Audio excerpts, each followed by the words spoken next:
Looking for my late wife's necklace, my daughter said. The necklace has been sold. I needed the money for a vacation. When I got it back from the pawn shop, they found a secret note inside that revealed everything about my family. I stood in my bedroom, staring at the empty velvet box where Eleanor's necklace should have been. After 42 years of marriage, it was the only thing I'd kept when she passed 3 years ago. Everything else, her clothes, books, even her garden tools, I'd donated or given away. But that gold heart locket she wore every single day, that stayed in this box on my dresser, now it was gone. Downstairs, I could hear my daughter Jennifer's voice cutting through the morning air, giving sharp orders about breakfast. Her husband Michael's laughter boomed from the living room over some sports announcer. Their daughter Amber complained loudly on the phone about being stuck in Phoenix, wanting to get back to California.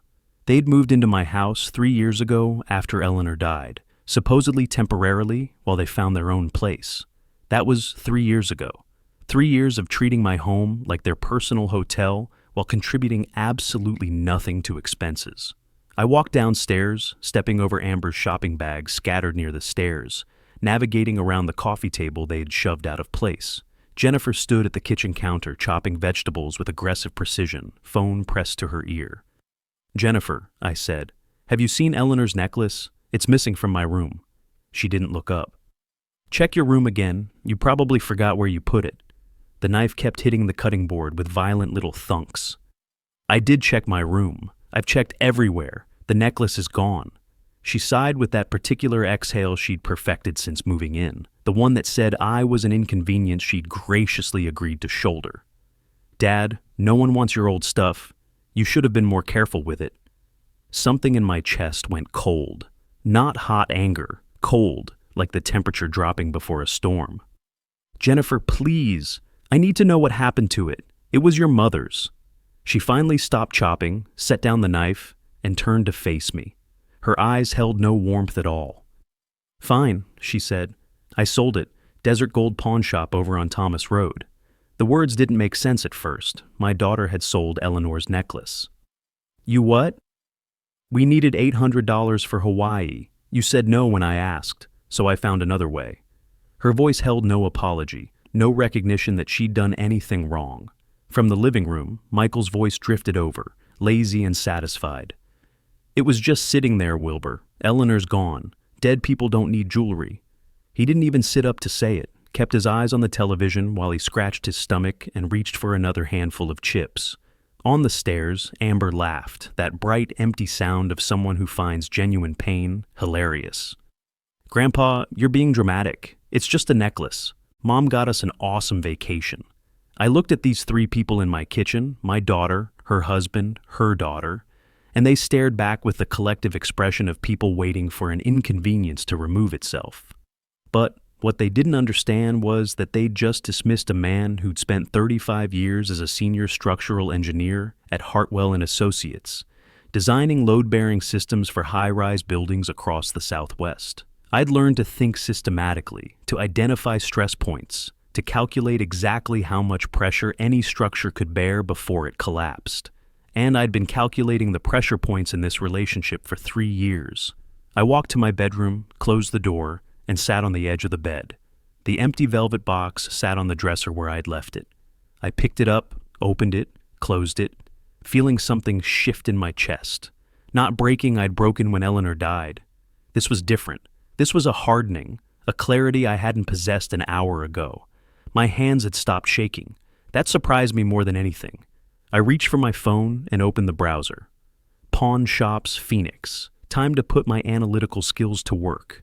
The systematic approach that had served me well in engineering served me now. I created a spreadsheet on my laptop with shop names, addresses, phone numbers, and contact notes. I started calling. Lucky Star Pawn, no. Cash Express, 6 minutes on hold, then no. Third shop closed permanently. Fourth didn't answer. I sat on my bed for each call, describing the necklace the same way every time. Gold chain, heart locket, inscription inside reads Forever W&E, 14 karat, sold yesterday probably. The 6th call went differently. Desert Gold Pawn, this is Harold. I'm looking for a gold necklace with a heart locket. It was sold to you yesterday. A pause. Oh yes, I remember that piece. Beautiful craftsmanship. Are you the husband? My chest tightened. I am. My wife passed 3 years ago. I'm very sorry. His voice held genuine sympathy. Sir, there's something you should know about that locket. I straightened. What do you mean? When I was examining it, the locket opened. There was a small note inside. The room tilted slightly. A note? I didn't know it opened. I removed it carefully. Didn't want to damage it. Has numbers written on it. Bank something. 40 years of marriage, and I'd never known the locket opened. Eleanor had worn it against her skin every single day, and I'd never thought to look for a clasp. The woman who sold it, I said. Did you tell her about the note?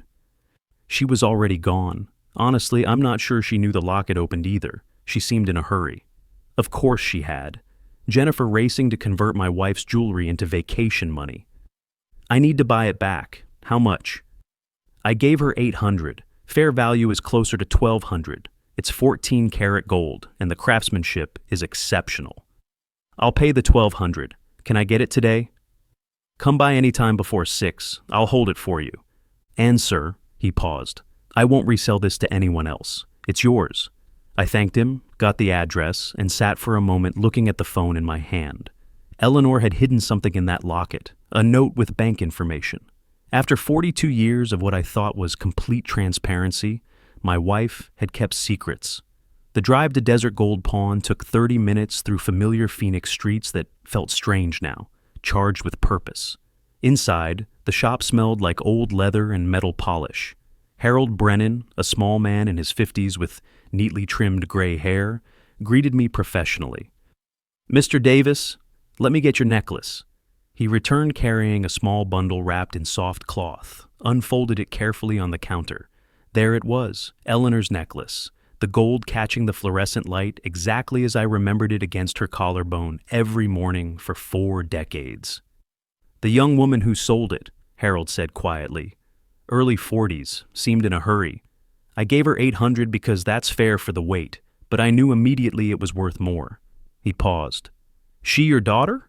I didn't answer that, just pulled out my wallet and counted out $1,200. Harold pushed a small envelope across the counter. The note, I put it in here for safekeeping. Thank you. Take care of it this time, he said gently.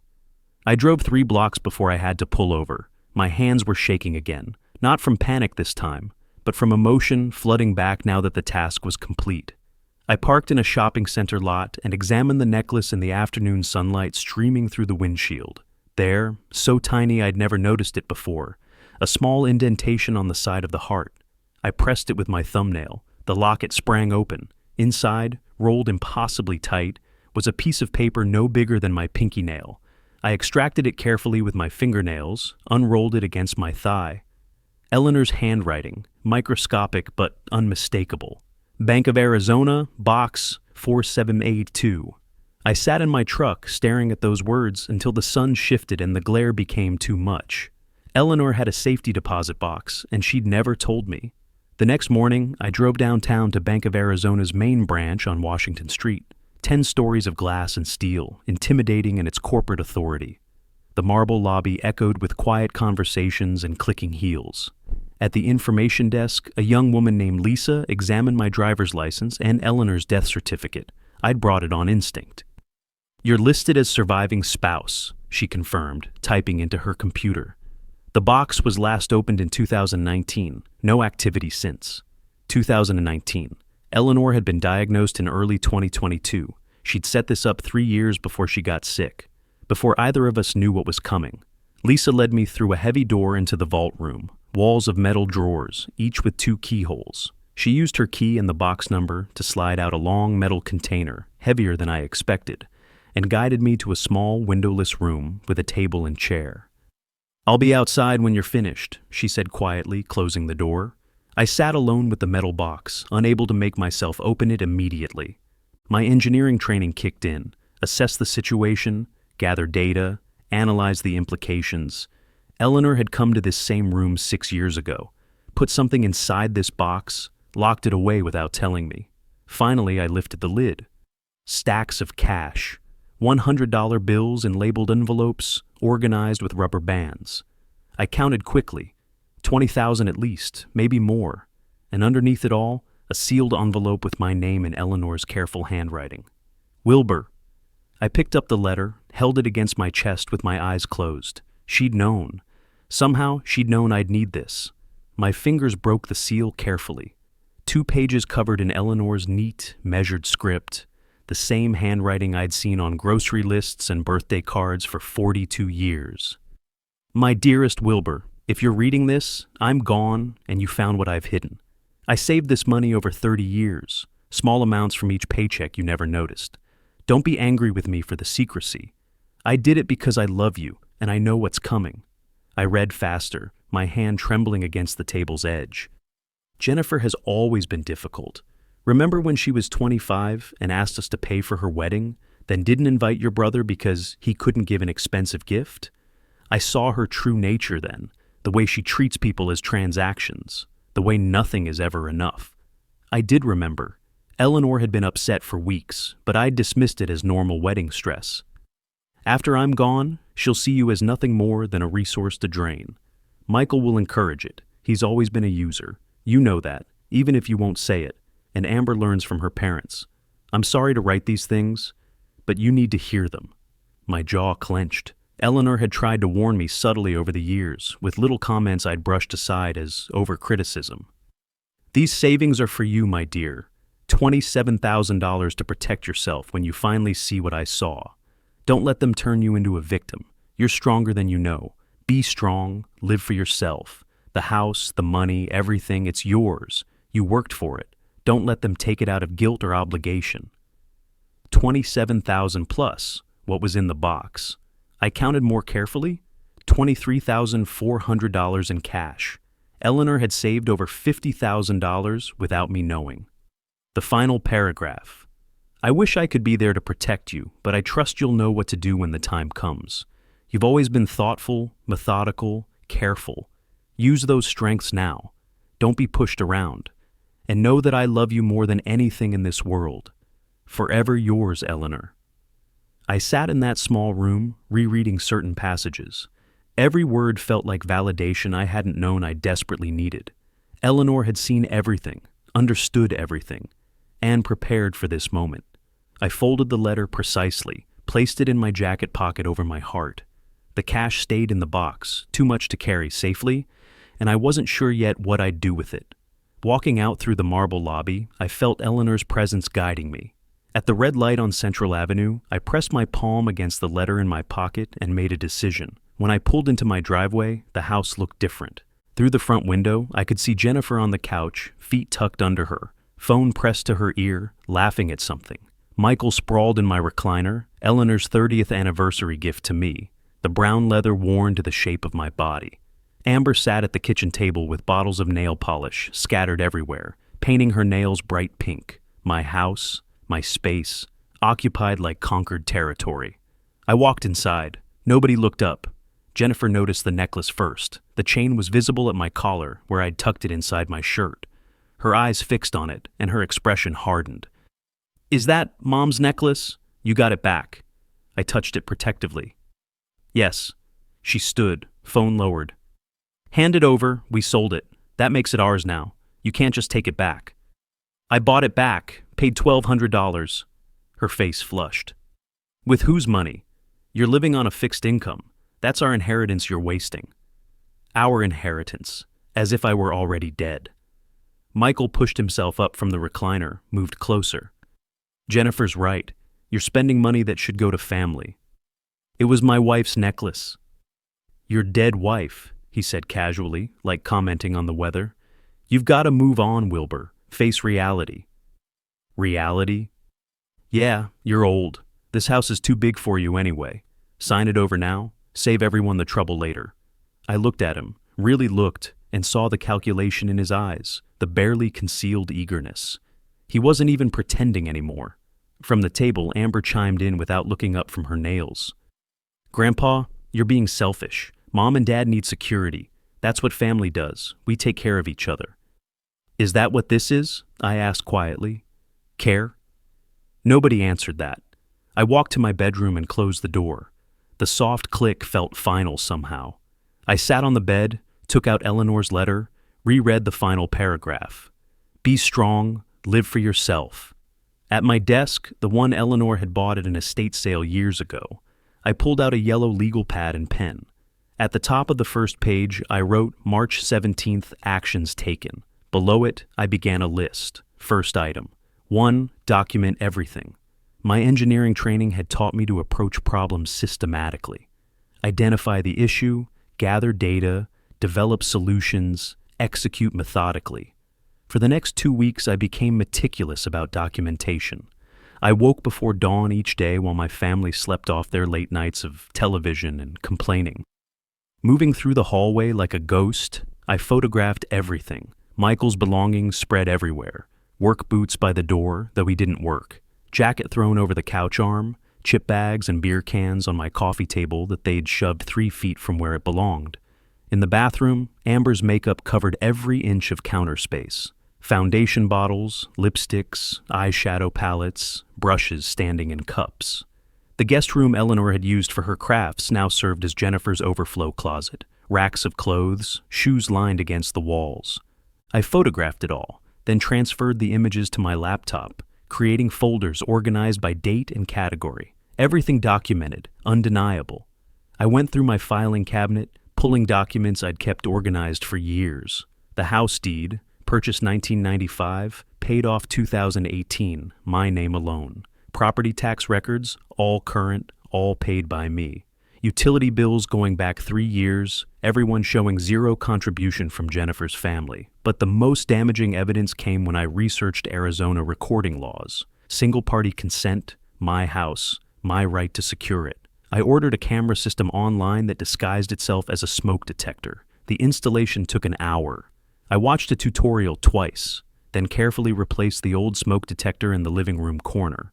The new unit looked identical, but contained a wide-angle camera lens barely visible behind white plastic, perfect view of the couch, kitchen entrance, most of the main floor. The recordings proved valuable quickly. By the end of March, I had hours of footage. Jennifer's voice came through clearly. I can't believe he spent $1,200 on that necklace. That's our money. Michael from the couch. He's being selfish. Old people get like that. When this house is ours, first thing I'm doing is remodeling. This place is stuck in 1985. Might not have to wait too long. He's what, 67? How many years has he got left, really? I saved the clip, labeled it carefully. Evidence 3-29, inheritance discussion, MP4. Another recording showed Amber on the phone with a friend. My grandpa is such a pain. He got all weird about my mom selling some old necklace. Friend's voice faint. Why'd she sell it? We needed Hawaii money. He wouldn't give it to us, so Mom took care of it herself. Honestly, I'll be glad when this house is ours and we don't have to deal with his drama. The financial analysis took longer. I pulled 3 years of bank statements, created a comprehensive spreadsheet. Every loan to Michael went in with dates and amounts. $500 for car repairs in May 2022, $1,200 for emergency dental in August 2022, $2,000 for an investment opportunity in November 2022. Month after month, the amounts climbed. The final total, $18,500. The repayment column contained nothing but zeros. I found Jennifer's credit card statements mixed with my mail. She'd been using my address without asking. The Hawaii trip was itemized clearly, $4,200, including flights, hotel, and excursions, plus the $800 from selling Eleanor's necklace. By early April, my evidence folder had grown thick with documentation. Photos, videos, financial records, property documents, everything organized with tabs and labels like the engineering reports I'd prepared for decades. I sat at my desk one evening with the folder open before me and knew it was time for the next phase. I searched Elder Law Attorneys Phoenix on my laptop. Rebecca Hartwell's practice appeared third in the results. Protecting Senior Rights, experienced elder law attorney. I called the next morning. Her receptionist scheduled me for April 3rd at 2 p.m. The office building rose 12 stories downtown, glass and steel reflecting the desert sky. I took the elevator to the 3rd floor, found Rebecca Hartwell's name on a glass door. The reception area had leather chairs and legal journals on side tables, professional but not intimidating. Rebecca Hartwell stood to greet me, 50-ish. Gray streak through dark hair, pulled back, business suit, reading glasses on a chain around her neck. She shook my hand firmly, gestured to a chair across from her organized desk. "Mr. Davis, tell me what's going on." I placed my evidence folder on her desk. "My daughter and her family have been living in my house for 3 years. They don't pay rent or contribute to expenses. They've been exploiting me financially, and they're waiting for me to die so they can take everything." Rebecca's expression didn't change. She opened the folder, began reviewing documents, making notes on her legal pad, asking sharp, efficient questions. "Do they pay anything toward household expenses?" "Nothing." "Have you asked them to leave?" "Not formally." "Good. We'll do this properly." She continued through the folder for 20 minutes, watching video clips on my laptop, examining the spreadsheet, reading property documents. Finally, she looked up. "Mr. Davis, this documentation is excellent, very thorough. How long has your daughter's family lived there?" 3 years since my wife passed." "And they've never paid rent, utilities, or contributed to household expenses?" "Not a dollar. Jennifer says family doesn't charge family." Rebecca nodded, writing. "Did you invite them to live there permanently, or was it supposed to be temporary?" "Temporary, just until they found a place. That was 3 years ago." She set down her pen, folded her hands. "Under Arizona law, they're tenants at will. You can establish rental terms at any time. What if they refuse to pay? Then we have grounds for eviction, but we do this by the book, everything documented, everything legal." "How long does eviction take?" "If they contest it, maybe 3 months. But with your evidence of their behavior and the financial exploitation documented this thoroughly, I don't think it'll take that long. Most people leave when they realize you're serious." I touched the necklace under my shirt, Eleanor's presence still guiding me. "My retainer is $3,000, Rebecca said. That covers initial filings, drafting the rental agreement, and the first phase of eviction proceedings if needed." "That's fine." She studied me for a moment. "You're sure you want to do this? They're your family." "My wife warned me this would happen. I should have listened sooner." Rebecca pulled a retainer agreement from her drawer, placed it in front of me with a pen. "Then let's get to work." I signed with a steady hand, my signature firm across the bottom line. "I'll have the rental agreement drafted by next week. We'll serve it formally and see how they respond." A week later, I sat at my bedroom desk reviewing the rental agreement Rebecca had emailed. 3 pages, professionally formatted, dense with legal language. Rent, $1,500 monthly, payable by the 1st of each month. Payment of 50% of utility costs. Respectful behavior toward the property owner. 30-day notice period if tenant fails to comply. The market rate for comparable space in Phoenix ran around $2,200. Rebecca had explained the strategy. Make the terms reasonable so no judge could call them punitive. I clicked reply, typed, "This is perfect. Let's proceed," and hit send without hesitation. Rebecca arranged for official service. On April 10th at 2 p.m., a woman arrived carrying a leather portfolio. Deborah Clean, Notary Public. Professional, all business. Jennifer appeared behind me. "Who's this?" I stepped aside, let Deborah enter. She moved to the dining table, opened her portfolio, removed the rental agreement and her notary seal. "Miss Davis, I'm here to serve you with a rental agreement for this property." Deborah's voice carried formal weight. "Please read it and sign acknowledgement of receipt." Jennifer snatched the document. Her eyes moved rapidly across the first page, her expression darkening with each line. $1,500 a month plus utilities? This is insane." "The document outlines terms of continued residency," Deborah said calmly. "You're not required to agree, only to acknowledge you've received it." "I'm not signing anything." Deborah made a notation on her form. "Service is complete regardless. You have 30 days to respond." Jennifer whirled on me. "What is this? Some kind of joke?" "It's a legally required rental agreement." "We're your family. This house belongs to us." "This house belongs to me. The deed is in my name. You're tenants." "Tenants? How dare you?" Michael emerged from the living room, took the agreement from Jennifer's shaking hands, read it quickly, his face reddening. "You're not thinking clearly, Wilbur. Maybe you need a doctor to evaluate your mental state." My mental state is fine. We'll see what a judge says. Competency hearing, we'll get guardianship. You're welcome to try. He stepped closer, using his height advantage. You have no idea what you're starting, old man. Deborah gathered her materials efficiently, clearly accustomed to hostile situations. The door closed behind her with a definitive click. The terms are reasonable, I said into the silence. Below market rate for rent in this neighborhood. We're not paying you rent, Jennifer's voice cracked. Then you need to leave. We're not going anywhere, Michael's jaw worked. You are, 30 days. After that, the decision won't be yours anymore.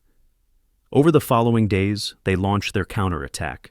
Jennifer knocked on my bedroom door midday, transformed into vulnerability, clutching tissues, eyes swimming with manufactured tears.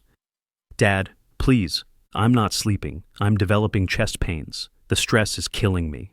I looked at her performance with detachment. Eleanor's letter had inoculated me against this manipulation. You have 26 days left. I closed the door. Her sob sounded fake even through the wood. Michael's approach was more physical. I'd find him in the hallway outside my door, not quite blocking it, but close enough that I'd have to squeeze past him. Excuse me.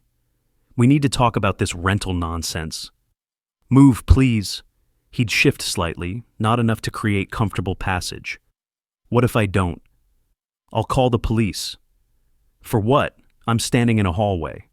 The hallway camera captured his deliberate positioning, his calculated intimidation. But they made critical mistakes. I found my mail in the kitchen drawer, 3 days' worth, including another letter from Rebecca already opened. Federal mail tampering. I photographed everything, sent it to Rebecca immediately. Then Michael crossed the final line. I was making tea in the kitchen when he entered, moved too close. When I tried to step around him, he put his hand on my chest and pushed, not hard enough to knock me down, but enough to make me stumble backward against the counter. Careful, old man. Accidents happen at your age. The kitchen camera captured everything, his hand making clear contact, my body forced backward, his satisfied smile. I didn't respond, just took my tea and left. In my bedroom, I compiled the evidence methodically. Video of the assault, photos of tampered mail, bank notifications about Jennifer's fraudulent access attempts. She'd tried twice to drain my accounts, claiming power of attorney. I emailed everything to Rebecca with the subject line, escalation. Her response came within minutes. Call me immediately. This changes everything. Wilbur, the push is assault. The mail tampering is federal. The bank fraud attempts are elder exploitation. What does this mean?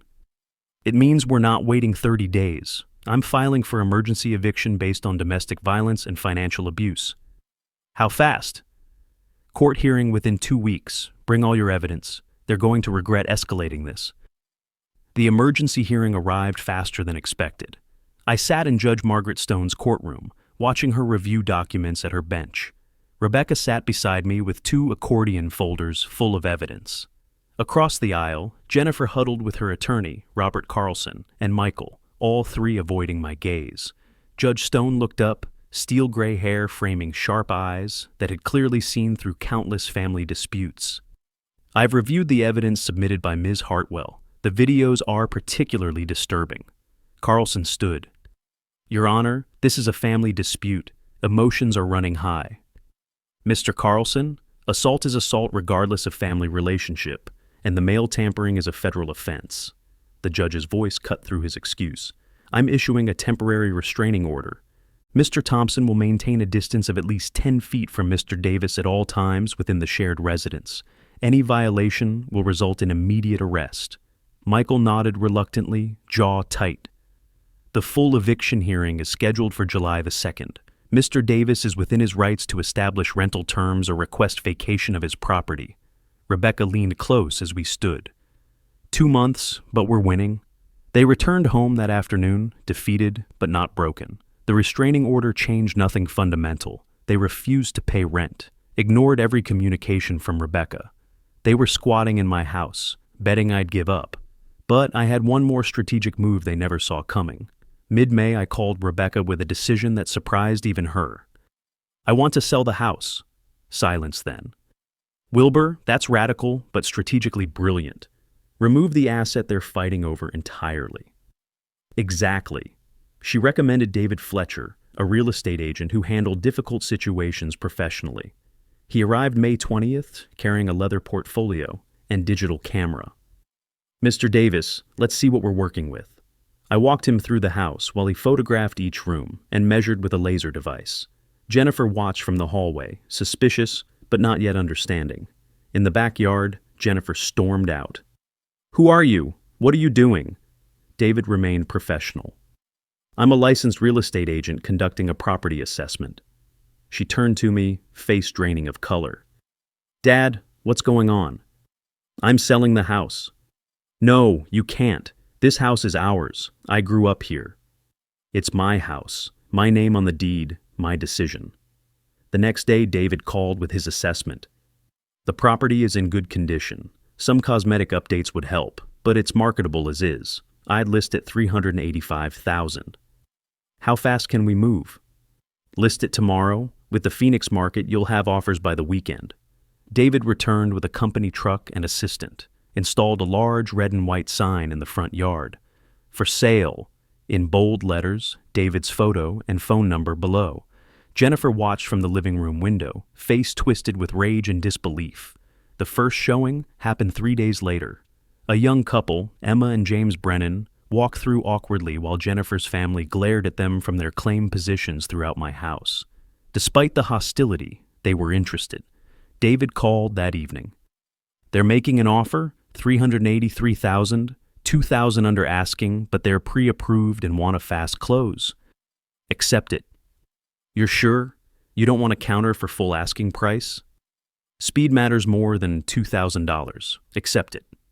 Meanwhile, Jennifer made desperate attempts to build a defense, approaching neighbors on the sidewalk, begging them to testify that she'd been caring for me. But nobody would lie for her. They'd witnessed 3 years of her family living in my house while I maintained it alone. Late May, I met David at a coffee shop to finalize the acceptance. I signed the purchase agreement with a steady hand, closing scheduled for August 15th. July 2nd arrived, the full eviction hearing. I woke before dawn, dressed in the dark suit I'd worn to Eleanor's funeral, straightened my tie in the mirror. I touched the necklace under my shirt, felt the warm gold through the fabric. Rebecca met me in the courthouse hallway, wearing a sharp business suit, carrying those same folders, now even thicker with evidence. "We have everything," she said. "Video evidence, financial records, medical documentation showing stress-related symptoms, witness statements from neighbors." At 10 a.m., we filed into the courtroom. Judge Stone took her bench, reviewed papers briefly, looked up. "Ms. Hartwell, you may proceed." Rebecca stood at the podium. A screen had been set up for video presentation. She played the clip of Michael pushing me against the counter. This was recorded April 14th, the day before we filed for emergency relief. She switched to the financial spreadsheet. "These are documented loans totaling $18,500 over 3 years, not $1 repaid." Next came my medical records. Blood pressure, 152/95, documented stress-related symptoms. Physician notes indicate patient reports, hostile home environment. Each piece built an undeniable narrative of exploitation and abuse.